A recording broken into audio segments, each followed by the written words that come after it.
तो दोस्तों, एक और नया दिन और मैं बलजीत परमार हाजिर हूँ एक नया किस्सा, एक नई कहानी लेकर। आज मैं आपको लेके जाऊँगा हिमाचल प्रदेश के उस इलाके में जहाँ पे आज के 4 साल पहले एक बहुत शर्मनाक, दर्दनाक कांड हुआ था। जो उसके बाद जो हालात बने वो इतने दूर तक गए कि लोगों को सड़कों पे उतरना पड़ा, मुजाहरे करने पड़े, कैंडल लाइट विजिल्स रखी गई, पुलिस स्टेशन पे हमला किया गया, आग लगाई गई। दिल्ली तक उस कांड के चर्चे हुए। इतना बड़ा वो इशू क्रिएट हो गया कि तत्कालीन डायरेक्टर जनरल ऑफ पुलिस को हटाना पड़ा। एक इंस्पेक्टर जनरल ऑफ पुलिस, एक एसपी और 4 बड़े ऑफिसर्स को सस्पेंड करना पड़ा और अल्टीमेटली वो केस सीबीआई को देना पड़ा ताकि लोगों का जो लोकल एडमिनिस्ट्रेशन के खिलाफ गुस्सा था उसको काबू में किया जा सके। और अल्टीमेटली 4 साल के बाद उस केस का जजमेंट आती है, जिसमें एक शख्स को गुनाहगार पाके आजीवन कारावास की सज़ा मीन्स लाइफ इम्प्रिजनमेंट दी जाती है इस साल 2021 में जुलाई में। तो इस 4 साल में क्या बदला और 4 साल पहले क्या हुआ था वो किस्सा मैं आपको आज सुनाऊंगा। और थोड़ा सा एक नया तजर्बा मैंने किया है इस वीडियो में कि बड़े केसेस की मैं आगे से कोशिश किया करूंगा कि उस जगह पे जाके, स्थान पे जाके, मौका वारदात पे जाके इन्वेस्टिगेशन की जाए, बदला क्या, सही हुआ कि गलत हुआ, वो सब देख के वो जगह आपको दिखाई जाए और वहाँ जाके जो महसूस किया वो आपके साथ शेयर किया जाए, बताया जाए। मैं तो हिमाचल गया था अपने घूमने के लिए दोस्तों के साथ। पिछले 8-9 महीने से ये रोज़ की एक वीडियो बनाने के क्रम में मुझे कहीं बाहर जाने का मौका नहीं मिला। तो घूमते घूमते हम लोग जब शिमला से नरकंडा जा रहे थे, जो वहाँ से 60 किलोमीटर आगे है हिमालयाज़ की तरफ, तो रास्ते में मैंने एक बोर्ड देखा जिस पे लिखा हुआ था कोट खाई। वो बोर्ड मैं आपको इस वीडियो में दिखा रहा हूँ। तो कोट खाई देख के मुझे सब कुछ याद आया। 4 साल पहले का वो कांड, वो केस जिसने हम सबको शर्मसार किया। खाली देवभूमि जिसको हिमाचल प्रदेश कहते हैं उसके लोगों को का सर एक तरीके से नीचा हुआ उस कांड से। तो मैंने आगे अपनी जो घूमने फिरने का प्रोग्राम था वो कैंसिल करके मैंने हाईवे से जो राइट को 34 किलोमीटर दूर रोड जो उस जगह पे लेके जाती थी कोट खाई, छोटा सा एक कस्बा है, तो उधर गाड़ी घुमा लिया। मैंने सैर सपाटा बंद करके अपना वो जो किस्सा मुझे याद आया उसकी तहकीकात करने के लिए हम लोग वहाँ से कोई 1.5-2 घंटे का सफ़र करके, आप हैरान होंगे कि 34 किलोमीटर के लिए 1.5 घंटा। हाँ जी, हम बहुत ऊंचाई पे थे और ये गांव है एकदम नीचे खड्ड में जाके है, वैली में, खाड़ जिसको खाई बोलते हैं, शायद इसीलिए इस गांव का नाम कोट खाई पड़ गया। तो रास्ते में बहुत सड़क भी बहुत ख़राब थी। हालांकि वो बहुत बड़े शहर की तरफ जाती है। एक रोहड़ू टाउन है वहाँ पे, वो थियोग से जो रोहड़ू जाती है और रास्ते में जो है वो ये कोट खाई गांव पड़ता है। 2017 की 4 जुलाई को एक लड़की जिसका नाम उसका नाम नहीं लिया गया, लेकिन गुड़िया से उसको मुखातिब किया गया। दिल्ली में निर्भया कांड हुआ, बॉम्बे में ऐसे 2-3 कांड हो चुके थे। तो उस गुड़िया का जो गांव था वो ये कोट खाई जो कस्बा है उसके थोड़ा नज़दीक उसका गांव था। वहाँ से वो अपने स्कूल अपनी सहेलियों के साथ, को स्टूडेंट्स के साथ पढ़ने जाया करती थी। तो 4 जुलाई 2017 को जब वो स्कूल से नहीं लौटी तो घर वालों ने उसकी तलाश शुरू की। वहाँ पे दांती करके जंगल है, उसको हरेलिया भी बोलते हैं। तो उस इलाके में ढूंढते ढूंढते नहीं शाम तक मिली तो पुलिस कंप्लेन किया गया। 5 जुलाई को पुलिस ढूंढती रही, लेकिन गुड़िया का कोई पता नहीं लगा।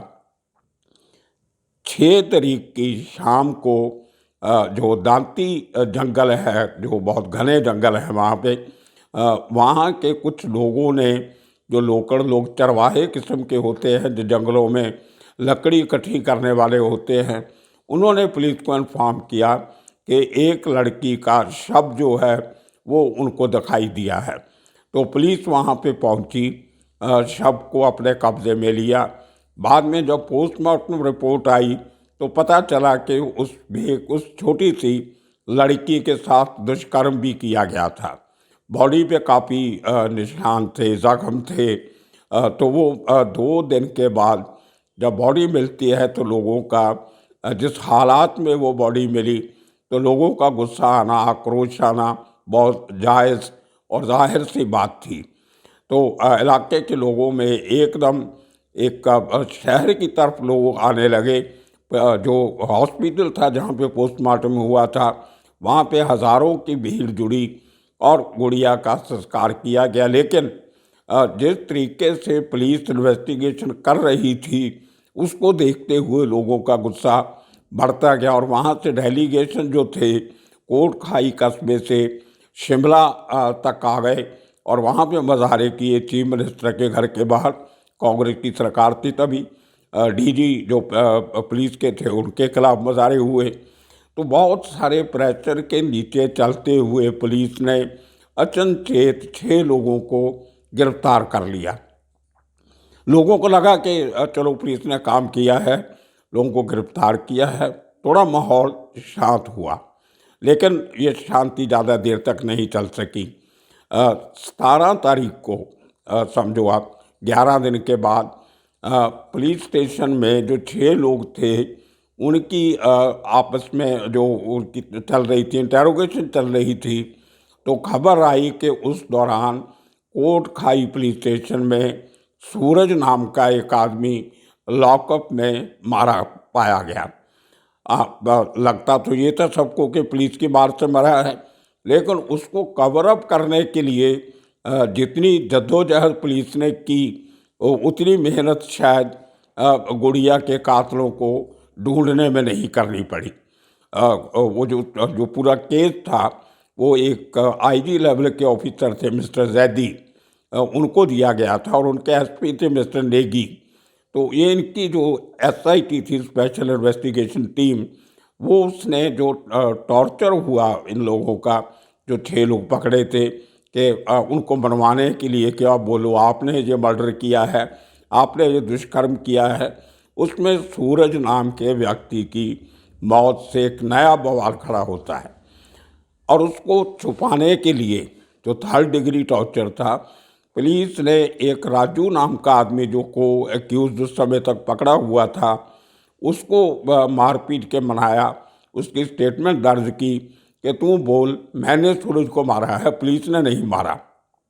तो एक नया कांड शुरू हो गया और जो लोकल लोगों को जो पकड़े लोग थे उनको लोकल जानते थे, उनको पता था कि सूरज कौन है, राजू कौन है, 4 लड़के और भी थे, उनको भी सब लोग जानते थे। और लेकिन उनके खिलाफ कोई भी ऐसी कोई क्लू नहीं मिला, कोई ऐसा सबूत नहीं मिला जिससे उनको इस कांड के साथ जोड़ा जा सकता। लेकिन जो राजू की मौत हुई, राजू के हाथों जो पुलिस ने दिखाया कि सूरज मारा गया, उससे लोगों का आक्रोश एकदम बढ़ा। पहले भी था लेकिन थोड़ा शांत हुआ था। कहते हैं लव बिफोर द स्टॉर्म, हर लड़ाई के पहले एक शांति होती है। तो वो शांति का लावा जो था एकदम फिर भड़का और पुलिस स्टेशन को भीड़ ने गुस्से में आके आग लगा दी। वो पुलिस स्टेशन भी मैं आपको उसकी मैं तस्वीरें खींच के लाया हूँ वहाँ से, वो भी आपको इस वीडियो के साथ दिखाऊंगा। बाद में उसको नया बनाया गया, थोड़ा उनकी जगह पे किया गया, कुछ चेंजेस की गई। तो वो अभी भी वो पुलिस स्टेशन जो है, जब हम लोग गए तो वहाँ पे बाहर कोई भी नहीं था, कोई संतरी, कोई कुछ नहीं। एक जाली का दरवाज़ा लगा हुआ, उसके अंदर 2 कांस्टेबल बैठे थे। कोई पुलिस की जीप नहीं, कोई आला ऑफिसर नहीं, 2 लोअर लेवल के कांस्टेबल इतने बड़े कस्बे जिसके साथ रूरल एरिया भी लगता है उसको मॉनिटर करने वाले सिर्फ 2 कांस्टेबल दोपहर के टाइम पे उस पुलिस स्टेशन में मौजूद थे। तो आप अंदाज़ा लगा सकते हो किस किस्म की पुलिसिंग होती होगी। तो 4 साल पहले तो हालात शायद और भी ख़राब होते होंगे। खैर, तो पुलिस स्टेशन को जला दिया। उसके बाद सरकार को मजबूर होके ये पूरी जो इन्वेस्टिगेशन थी वो दूसरे एक विंग के पास ट्रांसफ़र करनी पड़ी।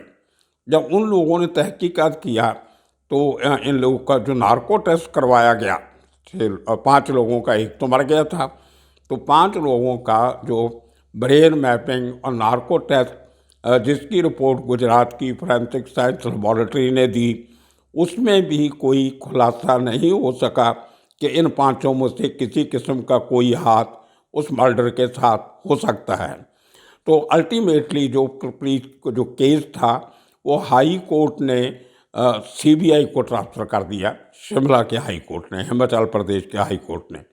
तो सीबीआई को इन्वेस्टिगेशन करते करते कई महीनों के बाद उन्होंने पाया कि जो 5 लोग पकड़े हुए थे वो पुलिस ने गलत पकड़े थे और उसकी वजह से चलते हुए वो आईजी जैदी, एसपी नेगी और उनके 4 मतहत जो थे उनको सस्पेंड किया गया और उनके ऊपर सूरज के मर्डर का केस चलाया गया।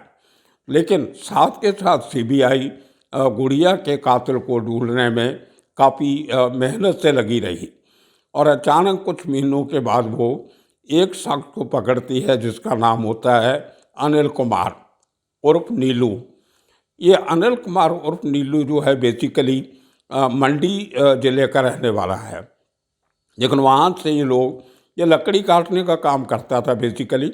जो आरे वगैरह होते हैं लकड़ी का, जो बड़े बड़े पेड़ काट के छोटे उसको टुकड़ों में काटते हैं, उनको फिर आगे बेचा जाता है डिफरेंट पर्पज़ के लिए।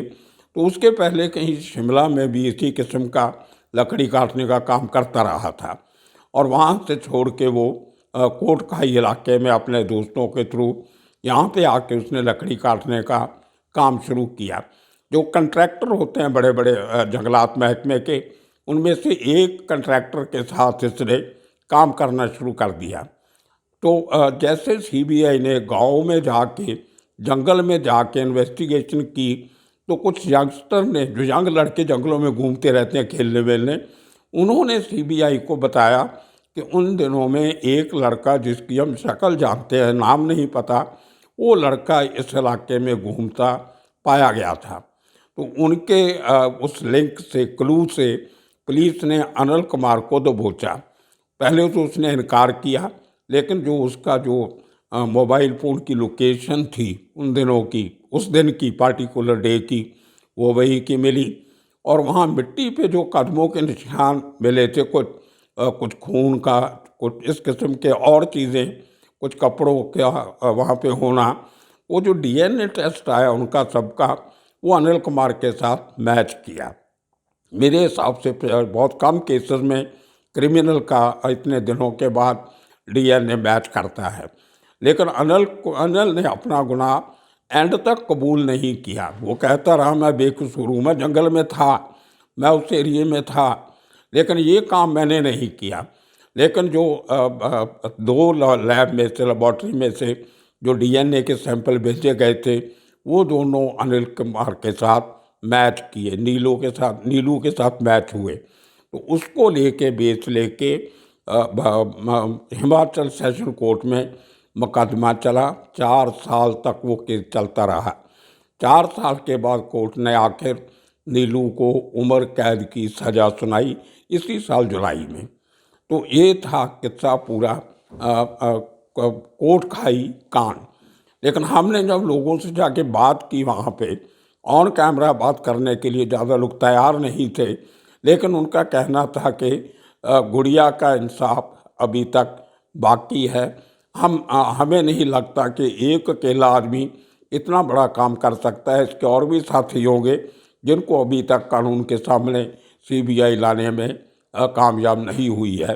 खैर, कुछ आक्रोश अभी भी है लड़कियां अभी भी अकेली बाहर निकल के जंगलों की तरफ जाने से डरती हैं, अनजान लोगों से बातचीत करने से डरती हैं। लेकिन हमने और मेरी टीम ने जो नोटिस किया, जब हम औरतों से बात कर रहे थे कि आपको कैसे लगता है अभी, तो उनमें से ज़्यादातर औरतों की आंखों में आंसू झलक आते थे अभी भी।